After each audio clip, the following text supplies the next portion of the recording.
ॐ यश्छन्दसां वृषभो विश्वरूपश्छन्दोभ्योऽध्यमृतात् सम्बभूत् शमेन्द्रो मेधया स्पृणोत्तमृतस्य देवधारणो भूयाशं शरीरं मे विचर्षन् जिह्वा मे मधुमत्तमा कर्णाभ्यां भूरिविश्वं ब्रह्मणः कोशोऽसि मेधया पीतश्रुतं मे गोपायु। ॐ शांति शांति शांति। वैदिक काल चक्र की चर्चा के क्रम में अब तक 8 वीडियो बनाए जा चुके हैं, जिनमें अब तक 5 ऋतुओं की चर्चा हो चुकी है। आज हम उस क्रम में छठी ऋतु, जिसे शिशिर कहते हैं, उसकी चर्चा कर रहे हैं, उस पर विचार करते हैं। जैसा कि पहले ही स्पष्ट किया जा चुका है कि पृथ्वी के घूर्णन और परिक्रमण में यह काल चक्र गतिमान है। ऋग्वेद के मंत्रों से यह तथ्य पूरी तरह स्पष्ट है। इस पर पहले विचार हो चुका है। तो यहाँ हम इसके पहले स्पष्ट कर चुके हैं कि पृथ्वी सूर्य की परिक्रमा करती है और सूर्य को केंद्र मान करके ही सारी गति होती है। क्योंकि सूर्य अपनी जगह पर स्थिर दिखते नहीं है, यद्यपि स्थिर है। वह जब ठीक पूर्व उदित होते हैं तो ठीक पूर्व उदित होने की जगह को मध्य में, पूर्व दिशा के मध्य में दिखते हैं, इसलिए उसे विश्व नाभि कहते हैं। विश्व का अर्थ ही होता है मध्य, तो वह मध्य नाभि विश्व नाभि है। और फिर वहां से वो जब उत्तर खिसकते हुए दिखाई पड़ते हैं और उत्तर 3 महीने में एक सीमा पर पहुंचते हैं जहां से और उत्तर नहीं जाते, तो उसे हम उत्तर नाभि कहते हैं। फिर उस उत्तर नाभि से पुनः वह दक्षिण खिसकना शुरू होते हैं और 3 महीने में पुनः उसी बिंदु पर जहां मध्य पूर्व दिशा है वहां दिखते हैं। और मध्य पूर्व दिशा में जब दिखते हैं तो सारी पृथ्वी पर रात दिन बराबर होता है। तो विश्व नाभि पर सूर्य 2 बार आते हैं, एक बार उत्तर गए जाते समय और फिर वहां से उत्तर से लौट करके उसी बिंदु पर पहुंचते हैं। तो यह विश्व नाभि से चल करके पुनः विश्व नाभि तक आने को उत्तरावर्त कहते हैं।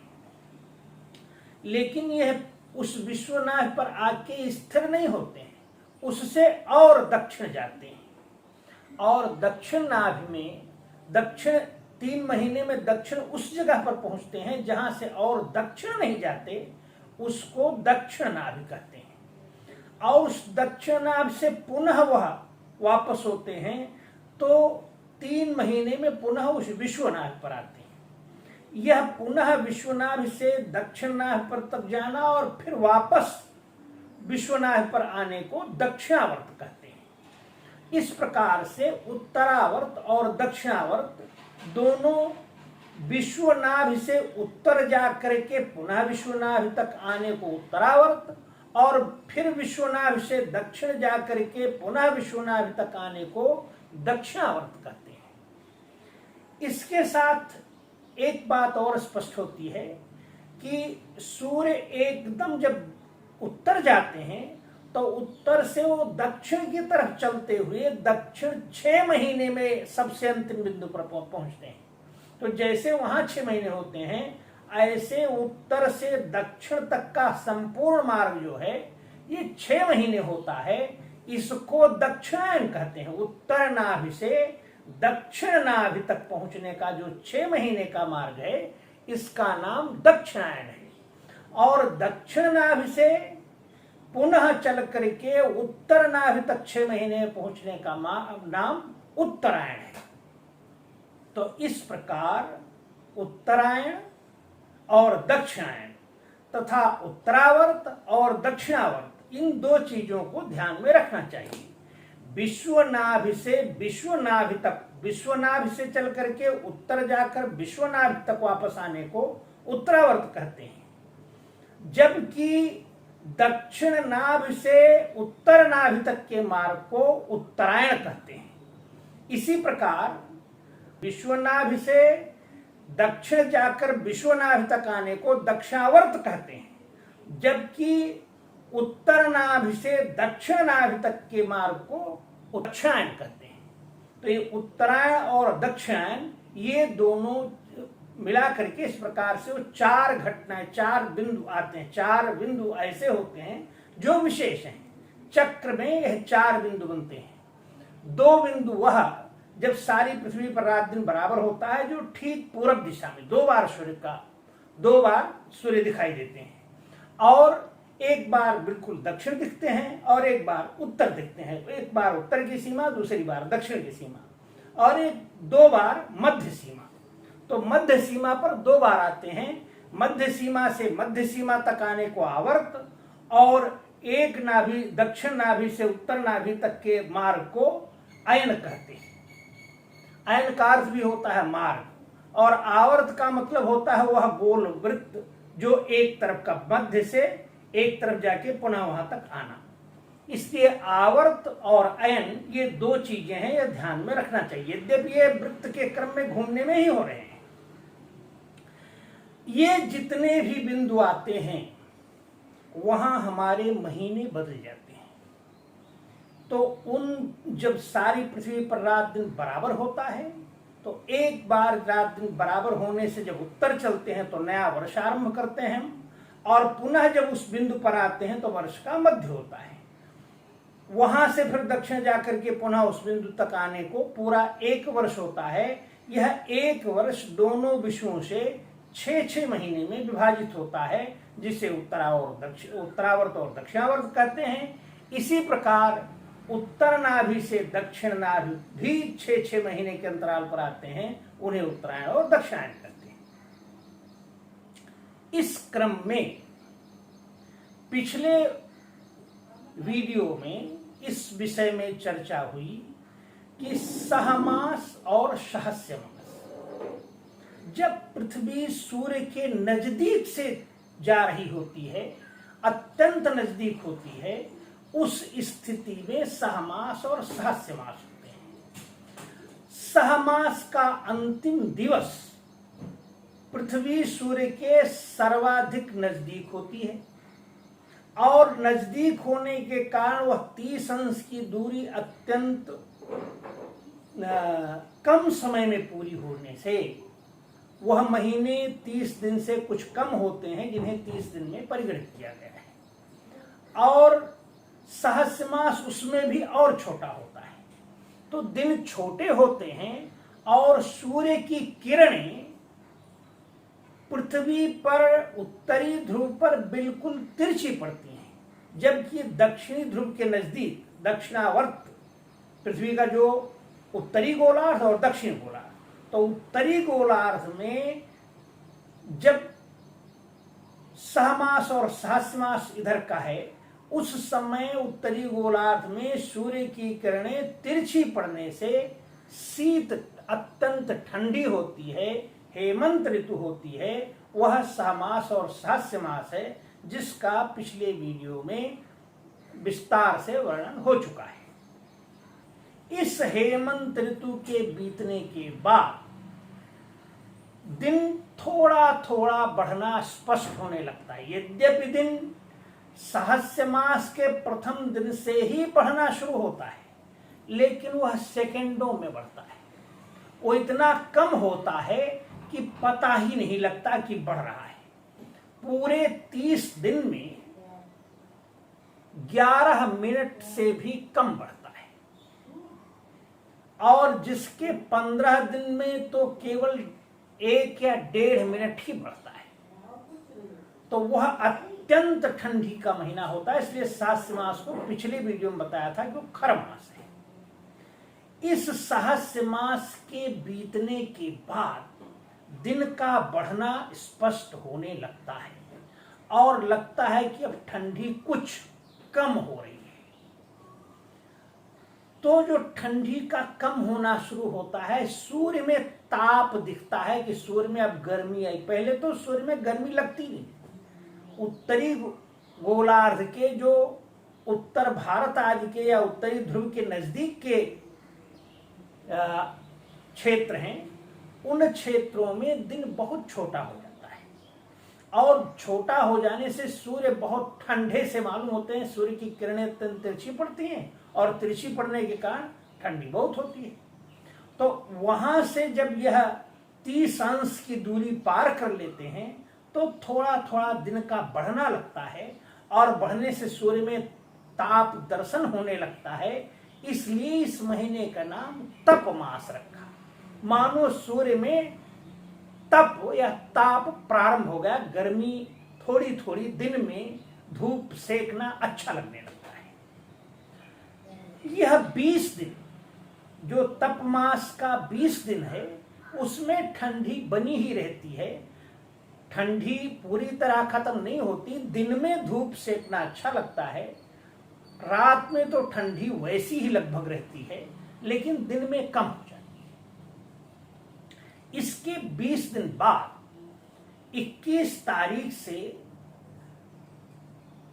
तप मास की 21 तारीख से दिन में भी और रात में भी ठंडी सहने लायक हो जाती है, जिसमें दिन में सुखद रहता है, रात में ठंडा होने पर भी ओढ़ने से ठंडी नहीं लगती है और मौसम में साफ साफ परिवर्तन दिखाई देने लगता है। इस स्पष्ट परिवर्तन में के साथ ही पत्ते झड़ते हैं। जैसे ही तपमास प्रारंभ होता है तो ठंडी से सिकुड़े हुए जो वृक्ष हैं वह जब थोड़ी गर्मी पाते हैं तो पुराने ठंडी के पत्तों को पका करके गिरना शुरू हो जाता है और उनमें थोड़ा चेतना उनकी बढ़ने लगती है।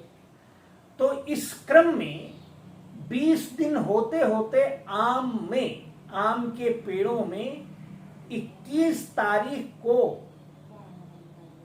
तपमास की 21 तारीख को आम के पेड़ों में बौर दिखते हैं। आम्र की मंजरियां, जिन्हें हिंदी में बौर कहते हैं, वो दिखाई देने लगती है। तो यह जो शिशिर ऋतु है, इसे एक देसी भाषा में पतझड़ कहते हैं। पत्ते वेग से झड़ने लगते हैं। तो पत्तों के झड़ने की दृष्टि से और प्रकृति के ठंडी से उबरना जो शुरू होता है, उसमें इसको शिशिर कहते हैं।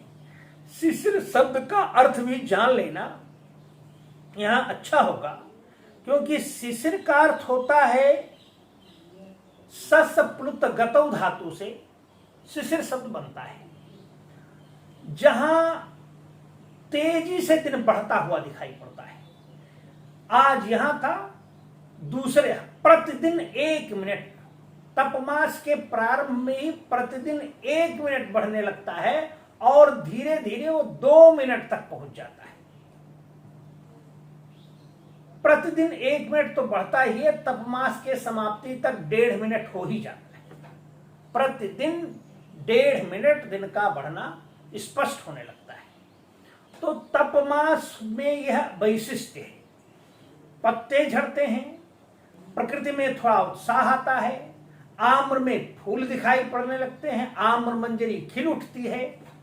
तो इस क्रम में शिशिर ऋतु होती है। शिशिर का मतलब होता है जब दिन का तेजी से उछलते हुए बढ़ना दिखाई पड़े। सस प्लुत गतौ धातु से शिशिर शब्द बनता है, तो इसलिए उसको शिशिर कहते हैं। लेकिन शिशिर का एक दूसरा रूप है, इसीलिए ऋग्वेद में उन्होंने 5 ऋतुओं को प्रमुखता दी। शिशिर के तपमास के 20 दिन, जैसा हमने बताया कि ठंडी बनी रहती है, इस 20 दिन को हेमंत में गिन लिया जाता है। इस प्रकार 60 दिन हेमंत के और शिशिर के भी 20 दिन मिला करके हेमंत ऋतु 80 दिन हो जाती है। जब आम्रमंजरी का दर्शन होता है तो उसको प्राचीन काल में आम्रमंजरी दर्शन और मदन दिवस के रूप में मनाया जाता था। यहीं से बसंत का आरंभ मान लेते हैं। जब 5 ऋतु मानते हैं तो 5 ऋतुओं के क्रम में शिशिर के 40 दिन बसंत होते हैं। जब चांद्र महीनों की प्रमुखता हुई तो फाल्गुन मास को अंतिम मान करके उससे 40 दिन बसंत पंचमी, माघ मास की शुक्ल पंचमी को बसंत पंचमी के रूप में लोग मनाने लगे। वास्तव में 40 दिन वह इससे जो हमारी वैदिक कालगणना है, इस क्रम से वह तप मास की 21 तारीख होती है, जिस दिन आम्रमंजरी का दर्शन करना और मदन दिवस होता है। ऋतु में परिवर्तन हो जाता है और साफ साफ सहन करने लायक वो हो जाती है। तो सहन करने लायक स्थिति होने से यह शिशिर के 40 दिन बसंत में परिगणित होते हैं। कई बार लोगों के ध्यान में आता है कि बसंत तो यहीं शुरू हो गया। वास्तव में यह दिन का तेजी से बढ़ना होने के कारण पहले तो 20 दिन एकदम ठंडा ही बना रहता है। शिशिर में जो 20 दिन है वो ठंडा बना रहने से हेमंत कहा जाता है, बर्फ गिरना बंद नहीं होती। और बाद के 40 दिन सहन करने लायक हो जाते हैं तो सुखद अनुभव होते हैं, और सुखद होने के नाते वो बसंत कहा जाता है। लेकिन प्रकृति में जो पत्ते झड़ने की घटना हो रही है, दिन के बढ़ने के साथ पत्ते झड़ते हैं और प्रकृति में फूल खिलते जरूर, फूलों का प्रारंभ होता है, लेकिन उनका पूरा पत्ते झड़ के नए पत्तों का आना, नए किशलयों का होना, ये तो शिशिर ऋतु के बीतते बीतते होता है। जब शिशिर ऋतु समाप्त होती है तो नए पत्ते सब खिल जाते हैं, पुराने पत्ते झड़ जाते हैं, और पुराने पत्ते झड़ने से मूल बसंत, प्रकृति के लिए बसंत तपस्य मास का अंतिम दिनांक होता है। लेकिन मनुष्य की अनुभूति, जो सुखद अनुभूति होती है, वह सुखद क्या, सहन करने लायक ठंडी की जो अनुभूति होती है, वह 21 तप मास से ही प्रारंभ हो जाती है। इसलिए यह 21 तप मास को अंग्रेजी की 10 फरवरी पड़ती है, प्रायः 10 फरवरी उनकी आती है। तो 10 फरवरी से बसंत का एक अनुभव होने लगता है, ठंडी सहन करने लायक हो जाती है। लेकिन पतझड़ तीव्र होती है, तेजी से पत्ते गिरते हैं, और उस 40 दिन में जिसमें 10 दिन तपमास के और 30 दिन तपस्य मास के होते हैं, उनमें पूरी तरह पतझड़ होती है, पत्ते गिर जाते हैं, नव किशलय, नव पल्लव आ जाते हैं, और उसके साथ जब सारी पृथ्वी पर रात दिन बराबर वाला दिवस आता है, मधुमास का वह पहला, मधुमास का आरंभ वहीं से होता है, वर्ष का समापन वहां होता है, तो तपस्य मास का अंतिम दिवस जो है, उसी दिन सारी पृथ्वी पर रात दिन बराबर होने से यह पुराना वर्ष समाप्त होकर नया प्रारंभ होता है। तो इस पुराने वर्ष की समाप्ति के दिन रात दिन बराबर होने से उसको होरा दिवस, अहोरात्र, अहोरात्र से होरा बनता है। जब रात दिन बराबर होता है उससे होरा, वर्ष का अंतिम दिवस, वर्ष का अंतिम संस्कार करने के रूप में होलिका दहन किया जाता था। होरा दिवस को वर्ष का अंतिम संस्कार रूप होलिका दहन है, और दूसरे दिन नए पल्लव, नए किसले, नए कुसुमों के साथ नया वर्ष आरंभ होता है। तो उसके आनंद में, उसके उल्लास में लोग रंग खेलते हैं। वो रंग खेलने की परंपरा हमारे यहाँ, यह वैदिक पर्व है होली का, जिसे बाद में लोगों ने चांद्रमास से जोड़ दिया। मूलतः वह विश्व दिवस, जहां से नया वर्ष प्रारंभ होता था, माने संपूर्ण पृथ्वी पर रात दिन बराबर तपस्य मास के अंतिम दिन होलिका का दहन, और मधुमास के पहले दिन रंग खेलने का उत्सव, जहां आज अंग्रेजी की 21 मार्च पड़ती है, 21 मार्च को तपस्य मास का अंतिम दिवस होता है और 22 मार्च को नया वर्ष प्रारंभ होता है वैदिक दृष्टि से। तो वैदिक काल गणना का यह जो वैज्ञानिक क्रम है यह बीच में खंडित हो गए। इस विषय में वेद के उन मंत्रों को हम बताना चाहेंगे जिनमें इस प्रकार के स्पष्ट वर्णन किए गए हैं। पहले तो शिशिर ऋतु का जो क्रम से सभी ऋतुओं का वर्णन आया है वेद में, जैसा कि यजुर्वेद के मंत्रों को बताया गया है, वह मंत्र हम पढ़ते हैं, वह ध्यान में रहे। तपश्चा तपस्यश्चा शैशिरावृतु अग्नेरन्तः श्लेषोऽसि कल्पेताम् द्यावा पृथिवी कल्पन्ताम् आपोषधयः कल्पन्ताम् अग्नयः प्रथमम् ज्येष्ठाय सव्रताः यज्ञयः समनशो अन्तरा पृथिवी द्यावा इमे शैशिरावृतु अभिकल्पमाना इंद्रमिव देवाभिशंविशन्तु दया देवतया अंगिरश्वत ध्रुवे शीदतम्। तपमास और तपस्य मास ये शिशिर ऋतु के दो अंग हैं। कह रहे हैं कि अग्नेरन्तः श्लेषोऽसि, यह जो प्रतिदिन हर दिन अग्नि माने दिन में जो ऊष्मा है, गर्मी का जो प्रतिदिन परिवर्तन हो रहा है, वह उसमें जो रहस्य है परिवर्तन में, हे धरती वह रहस्य, हे धरित्री वह रहस्य तुम हो। अग्नेः अन्तः श्लेषोऽसि, अग्नि के भीतर यह जो प्रतिदिन परिवर्तित होने वाली ऊष्मा है, इस परिवर्तन वाली होने वाली ऊष्मा की रहस्य हे धरित्री तुम हो। आगे कह रहे हैं द्यावा पृथ्वी कल्पन्ता, सूर्य और पृथ्वी मिल करके इस रहस्य की रचना करते हैं। आप औषधय कल्पन्ता, इसी क्रम से वर्षा और वनस्पतियों की रचना होती है। जैसे ऋतु होती है उस ऋतु के अनुसार ही वर्षा होती है। तो हे धरित्री, हे आकाश और पृथ्वी, आप उसी क्रम से जल की और वर्षा की और उनमें होने वाली वनस्पतियों की रचना करते हैं। अग्नयः प्रथमम् ज्येष्ठाय सव्रताः, ये प्रतिदिन परिवर्तित होने वाली जो ऊष्मा है, ये जो प्रतिदिवस ऋतु परिवर्तन रोज होता है, थोड़ा परिवर्तन प्रतिदिन होता है। तो यह जो प्रतिदिन परिवर्तन होने वाली उष्णता है, ऋतु परिवर्तन हो रही है, यह हमारी उन्नति के लिए हो, ज्येष्ठाय श्रेष्ठता के लिए हो। और यह सब व्रता एक नियम के अनुसार चल रही, एक व्रत है, जैसे होना है जिस ऋतु में वैसा ही हो। ऋतु अपने स्वरूप में स्थित रहेगी तो वनस्पतियां उचित ढंग से उत्पन्न होंगी और उसमें उस तरह से बोई जाने वाली फसलें ठीक से होंगी।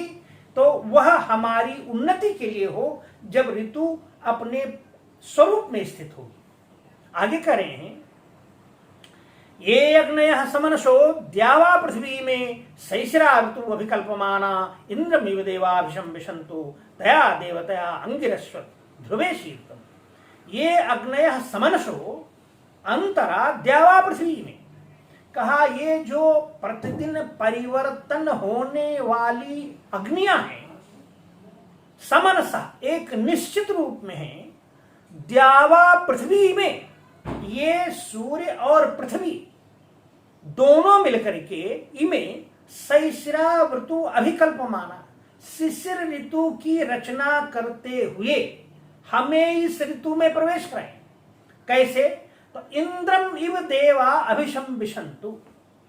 इंद्र पहले भी मैंने बताया था, इंद्र आत्मा को कहते हैं और देव इंद्रियां हैं। तो जैसे इंद्र आत्मा इंद्रियों पर का स्वामी है, उन पर शासन करता है, ऐसे ही विद्वज्जन इस ऋतु के क्रम से इस पृथ्वी के साथ इस नई ऋतु में प्रवेश करें। इंद्र में देवाभिशंबिशंतु तया देवतया अंगिरस्व ध्रुवेशीर्तम। इस देवता, इस पृथ्वी रूप देवता के द्वारा हम सब उसके अंगीभूत हैं। उस पृथ्वी देवता के अंगीभूत होकर के उसके अंग रूप में इस ऋतु में प्रवेश करें। अंगिरस ध्रुवेशीर्तम, और स्थिरता पूर्वक इस ऋतु का आनंद लेते हुए इस ऋतु का अनुभव करें।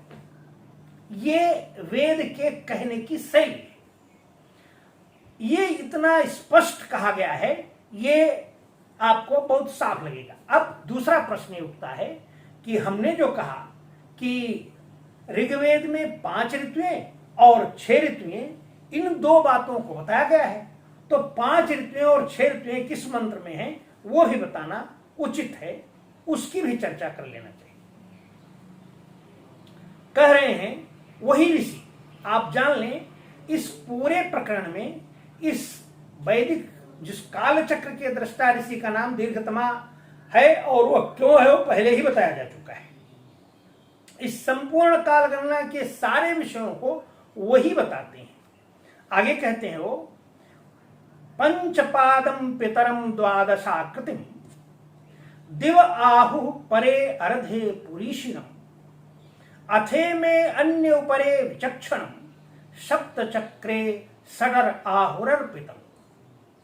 मंत्रस्यास्य दीर्घतमा औचथ्य ऋषि विश्वे देवा देवताः जगति छंदः। इस मंत्र के ऋषि दीर्घतमा औचथ्य हैं। विश्वे देवा देवता, विश्व के देव, विश्व के विद्वान लोग, विश्व के जन लोग ही इसके देवता हैं, क्योंकि वो इस पृथ्वी के साथ इस ऋतु में प्रवेश करते हैं। वहां भी मंत्र में देवता कहा गया है। जगती छंद, और यह जगती ये धरती है, जगती ऋतु सारी जगती में आती हैं, तो उस जगती छंद में इस ऋतु का यह जो वर्णन है उसमें किया गया है। अब मंत्र का अर्थ देखिए, पंचपादम पितरम द्वादशाकृतिम। संवत्सरात्मा काल के पांव के समान उसके पंचपाद रूप 5 ऋतुएं हैं। इन पंचपाद रूप ऋतुओं के द्वारा ही यह संवत्सर काल चक्र आवर्तित होता रहता है। सबका उत्पादन करके, सबको बसाते हुए, सबका पालन करने के कारण यह संवत्सर सबका पितर है, सबका पिता है, पालक है। इस संवत्सर के 12 महीने की इनकी 12 आकृतियां ही इस संपूर्ण पृथ्वी रूपी धुरी में सूर्य अपने सम्मुख भाग में दिन और उसके पर आधे भाग में रात्रि के द्वारा यह शासन करता है। 12 महीने उसके 12 आदित्य कहे जाते हैं। वह 12 आदित्य वही 12 महीने हैं। इसी संवत्सर काल चक्र को अन्य काल गणना के विद्वज्जन, विचक्षण, निपुण, सूक्ष्म विज्ञान वेत्ता इसे 7 दिवसात्मक, 7 चक्र में निरंतर गतिमान, 6 ऋतुओं वाले 6 आराओं से युक्त कहते हैं। माने 5 ऋतुएं भी वही बताई गई हैं और 6 ऋतुएं भी बताई गई हैं। अथवा 7 वर्णों से युक्त सूर्य की किरणों से युक्त सूर्य बिंब चक्र के समान प्रतीत होता है। उस कालात्मा सूर्य में अरों के समान यह 6 ऋतुएं अर्पित सी है। तो 6 और 5 दोनों बताए। लेकिन आगे चल करके जहां उन्होंने स्तोम आदि का वर्णन किया है, वहां 12 महीने और 5 ऋतुएं ही लिया है, 6 नहीं लिया। इसलिए उन्होंने सप्तदश स्तोम कहा है। अब यहां 5 की प्रमुखता को आगे फिर कह रहे हैं। उसी में ऋषि दीर्घतमा ही है। कह रहे हैं, पंचारे चक्रे परिवर्तमाने तस्मिन्नातस्थुल भुवनानि विश्वा तस्य नाक्षस्तप्यते भूरि भारः शनादेव न शीर्यते शनाभि। तस्मिन् पंचारे परिवर्तमाने चक्रे, उस पंच ऋतु रूप पंच अरों में घूमने वाले चक्र में विश्व भुवनानि आतस्थो, यह विश्व, यह सारे भुवन स्थित हैं। भूरि भारः तस्य अक्षा न तप्यते, इन सारे भुवन का भार धारण करता हुआ भी यह जो चक्र है, इस चक्र का जो धुरा है वह तप्त नहीं होता है, वो अनंत काल से चल रहा है, वो कभी टूटता भी नहीं है। भूरि भारः तस्य न तप्यते, अपने अक्ष पर घूम रही, सूर्य की परिक्रमा कर रही इस पृथ्वी द्वारा निर्मित इस चक्र का अक्ष समय समग्र लोगों का विशाल भार वहन करता हुआ भी कभी तप्त नहीं होता है। सनाभि सनात एव, अनंत काल से अपनी नाभ के साथ गति करते रहने पर भी न सीयते, यह कभी छीण नहीं होता, कभी नहीं टूटता। ये इस काल चक्र की महिमा का वर्णन दीर्घतमा स्वयं कर रहे हैं। तो दीर्घतमा जो ऋग्वेद के ऋषि हैं, प्रथम मंडल में ही इस पूरे उसका वर्णन किया है। तो इस सारे विषय को बहुत ही स्पष्ट किया गया है। और इस प्रकार यहां यह जो विश्व दिवस है उस पर होरा, दो पर्व विश्व के बड़े प्रसिद्ध हैं। एक तो होरा वैदिक कालीन, क्योंकि विश्व महोत्सव के रूप में उसे मनाया जाता था, जो जिसके स्थान पर वर्तमान में होली मनाई जाती है। और इस होली को आज भी संवत्सर जलाना कहते हैं। तो वास्तव में संवत्सर का अंतिम संस्कार और दूसरे दिन नए वर्ष का स्वागत करना, यह रंगोत्सव जो है, मने तपस्य मास की समाप्ति के साथ वर्ष की समाप्ति होती है और मधुमास के प्रथम दिवस को रंग खेल करके नए वर्ष का उल्लास मनाया जाता है। इस बात के साथ हम इस वैदिक काल चक्र के विषय में, उसकी ऋतुओं के विषय में इस चर्चा को पूर्ण करते हैं। धन्यवाद। ओम पूर्णमदः पूर्णमिदं पूर्णात् पूर्णमुदच्यते पूर्णस्य पूर्णमादाय पूर्णमेवावशिष्यते। ओम शांति शांति शांति।